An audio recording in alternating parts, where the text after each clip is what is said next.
everybody, Jack the Rail Fan, back at Menards this year to show off their new accessories and buildings. This right here is new. They have a motorized forklift warehouse building for this shipping company. I've never heard of it, but they have some more equipment to go with it if you're interested in that. They have a firehouse, which is good because there's a lot of things on a railroad that can cause a fire, and so far no building to put it out.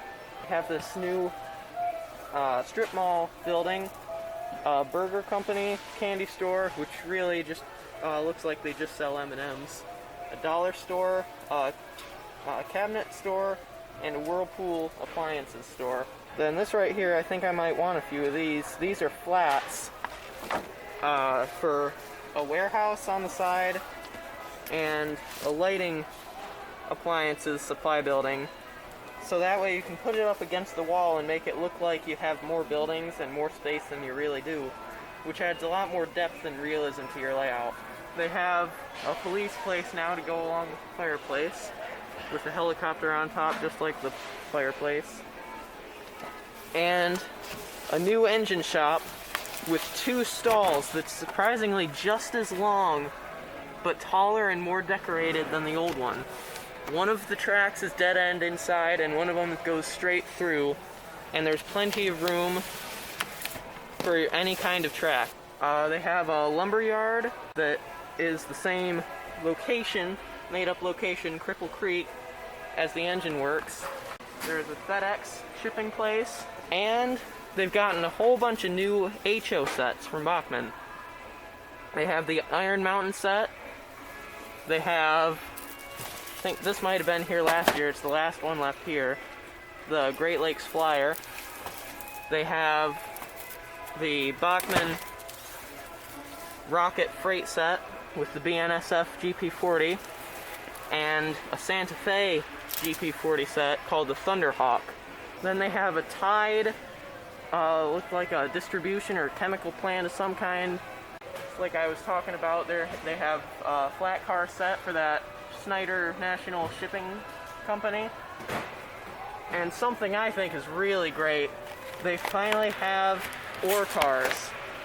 I'm a big fan of ore cars and metal transportation because I'm from the Great Lakes area, and these used to go all over the Upper Peninsula and around Ohio and all around there, to and from the ore docks where the Great Lakes freighters would load and unload.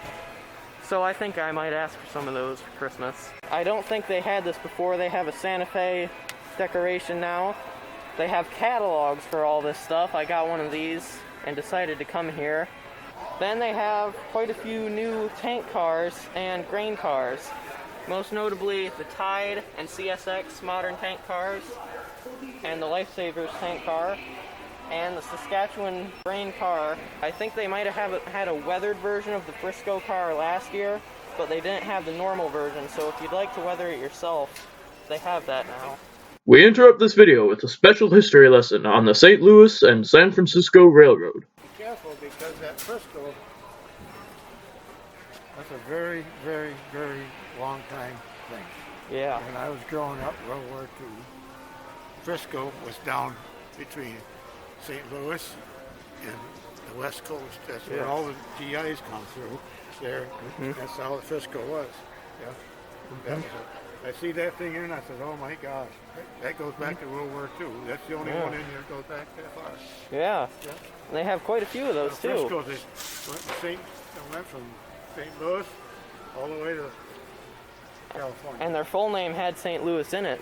It was a huge stop for them. Yeah. It's just as big as Chicago. We now return to our regularly scheduled YouTube video. They also have some U.S. Army stuff as well now. The ambulance of some kind, it looks like. I don't remember that from last year. They have some Jeeps, which is really good because Jeeps were everywhere. And Menards heating and air conditioning repair van, as well as some gondolas. I don't think they had those last year. And they also have some Santa Fe tank cars and a Norfolk and Western Patriot coal car. And something new in their Christmas display area is some crossing signs. I don't know if they flash or if they just stay lit, but they are decent looking enough that I think you could use them on a layout and they wouldn't stand out too much among more realistic things. So that's what I could pick out that is new at Menards in the train aisle. They have quite a few other things in the toy section that would be good for Christmas, but I'm a train channel, so I just cover the trains. I think the flats would be good choices for small layouts. If you have a bigger layout, this Cripple Creek Engine Works would be an amazing pit.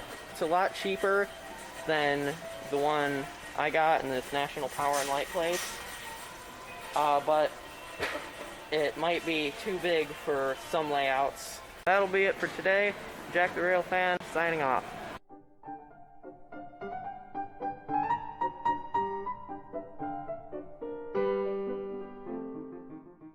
This, I think, I might want some of these. Oh no! Yes, it happened again! Will this madness ever end?